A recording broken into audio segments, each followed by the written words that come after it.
going to look at solving rational equations, okay? So there's two different ways to solve rational equations.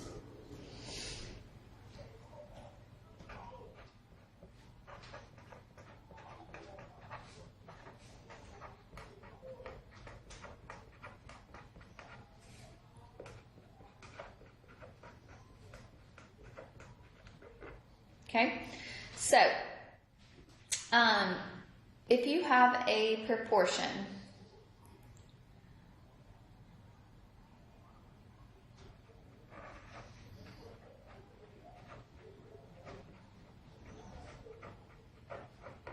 okay, so that would mean that you have a fraction is equal to a, here, let's do that, 4x is equal to 7 over x minus 6.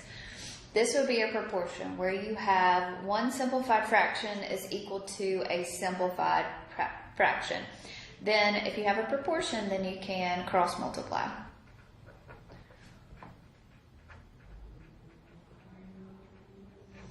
Okay, so you would say 4 times the denominator here, so x minus a 6. And this denominator times that numerator, 7 times your x. And then you would simplify. So you would say 4x minus a 24 is equal to a 7x.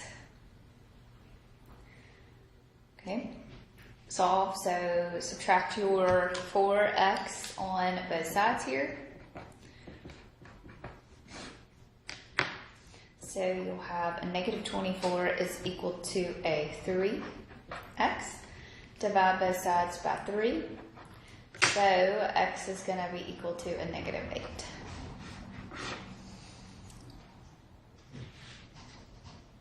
Okay. The other way is to use your common denominator. Okay. So the common denominator is the second way.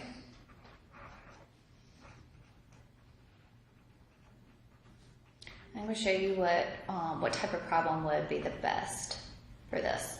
Is you would multiply both sides by the common denominator. Okay? When you multiply both sides by the common denominator, then the denominators are going to go away.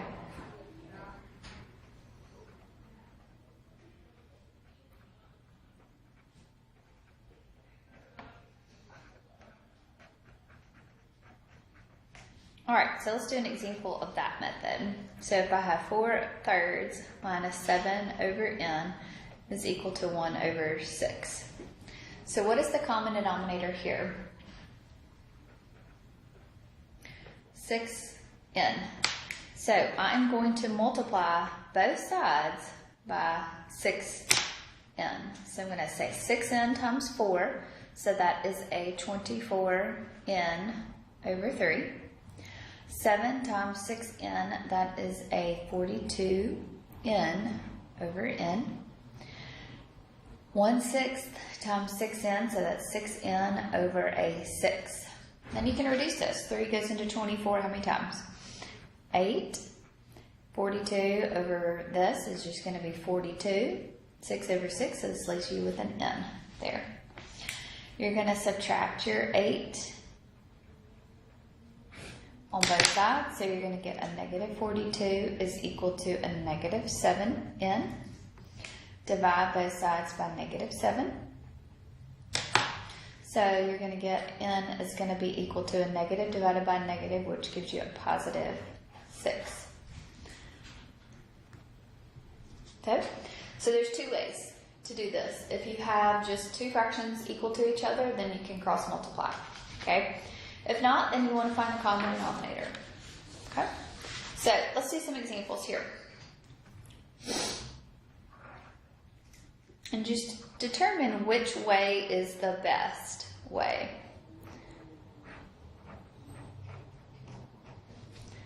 So y'all do this one for me. Okay? So this one has two fractions that equal to each other. So to me, the best thing to do is to do your cross multiplication here. So you'll say 3 times this denominator down here. So 2x plus a 1 is going to be equal to 7 times this x minus an 8. And then we can simplify. So 3 times 2x is a 6x. 3 times 1 is a 3. 7 times x is a 7x. 7 times negative 8 is a negative 56. Subtract your 7x here. So you're going to get a negative 1x plus a 3 is equal to a negative 56. Subtract your 3. So you're going to get a negative 1x is equal to a negative 59. Divide both sides by negative. So this is going to be a positive 59.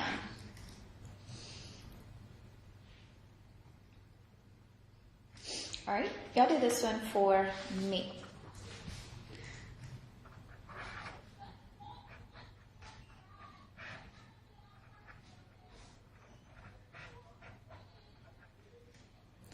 All right, I'll do this one.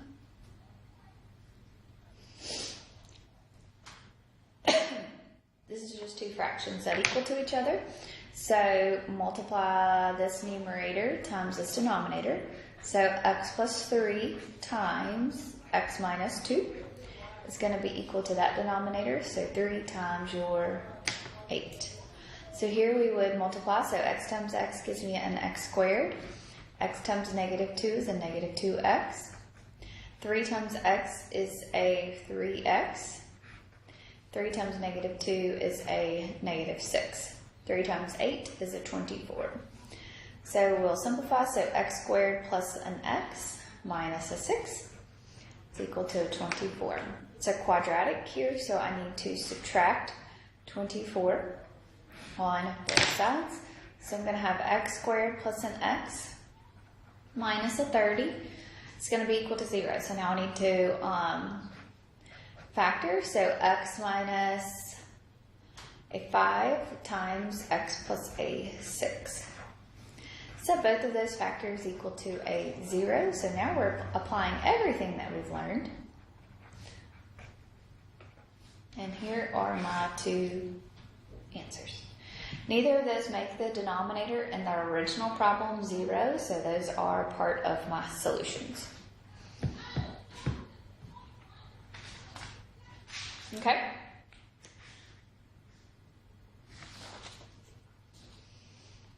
All right, do this one for me.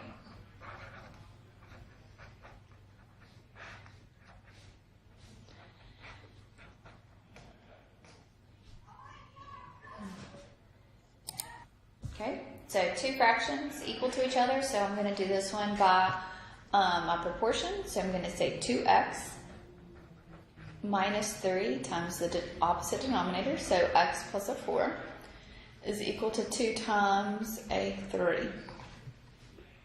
Multiply here, so 2x times x is a 2x squared. 2x times 4 is an 8x. Negative 3x. Negative 3 times 4 is a negative 12. 2 times 3 is a 6. Combine your like terms, so you'll have 2x squared plus a 5x minus a 12. Move the 6 over, so we'll subtract 6 here. So we'll have 2x squared plus a 5x minus an 18. All right, so now I'm going to factor this one. So remember, you're going to say 2 times your 18.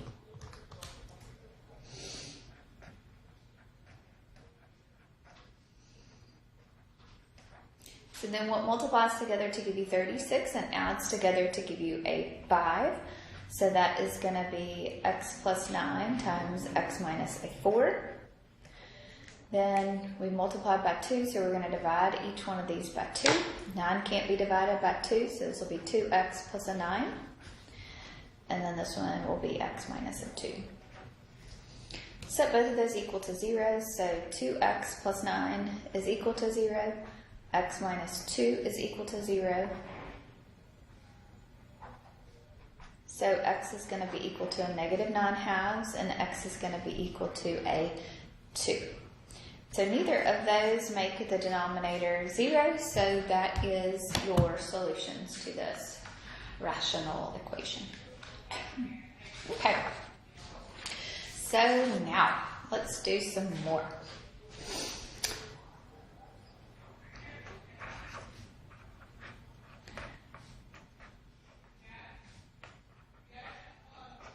Okay, so this one is not a combined rational and irrational. So for this one, I would like to find the common denominator and multiply by it. So what is the common denominator between x, 2, and x? It's going to be 2x. So I'm going to multiply both of these by 2x. So 2 times 3 is going to give you a 6x over an x. 1 times 2x is going to be a 2x over a 2, and then 12 times 2x will be a 24x over an x. So simplify, so this will be a 6 minus an x is equal to a 24. Subtract 6 on both sides, so you're going to get a negative x is equal to an 18. Divide by a negative 1, so x is going to be equal to a negative 18. It doesn't make the denominator 0, so this will be my only solution here. Okay. All right, I'll do this one for me. Find the common denominator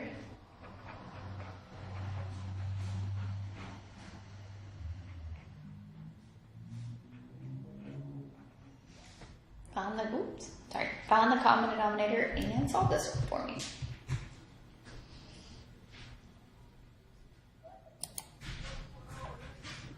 Factor, so this is 3 times x minus a 1, x minus 1 and a 9. So my common denominator here is going to be 9 times x minus 1. So that means everything is going to be multiplied by 9 and x minus a 1. Okay, so we'll say 9, so 13 times 9 times x minus a 1, right, over 3 times x minus a 1. We'll say 9 times x minus 1 over an x minus a 1. 9 times x minus a 1 all over a 9, because we want to simplify this. So x minus 1's, so 3 times 13 gives me a 39. My x minus 1's here go away, so I'm left with a 9. So I'm going to be left with x times x minus a 1 here. Okay. 39 minus a 9 is a 30. X times x is an x squared. X times negative 1 is a negative x. Move the 30 over because it's a quadratic, so we've got to factor. So we're going to have a 0 is equal to x squared minus an x minus a 30. So what multiplies together to give me negative 30 and adds together to give me a negative 1? It's a negative 6 and a 5. So x minus 6 equals 0 and x plus a 5 equals a 0. And neither of those make the denominator 0. So we are good.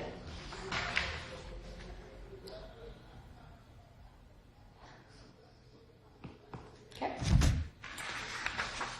Y'all do this one for me.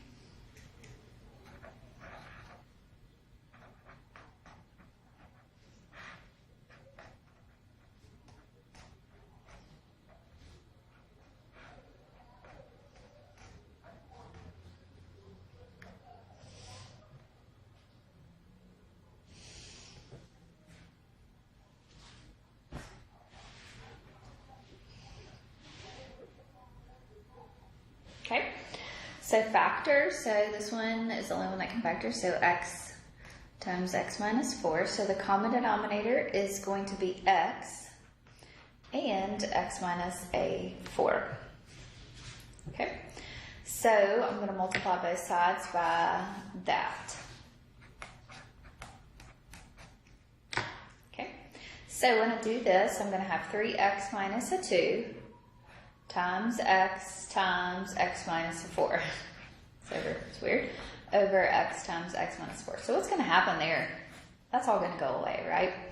Is equal to x times x minus a 4 over an x minus a 4.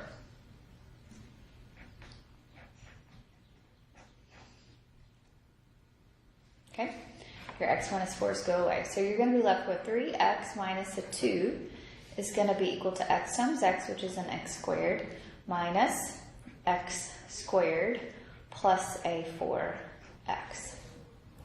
So you're going to have 3x minus a 2. Your x squareds are going to go away, so you're going to just be left with a 4x. Subtract your 3x. So you're going to be left with a negative 2.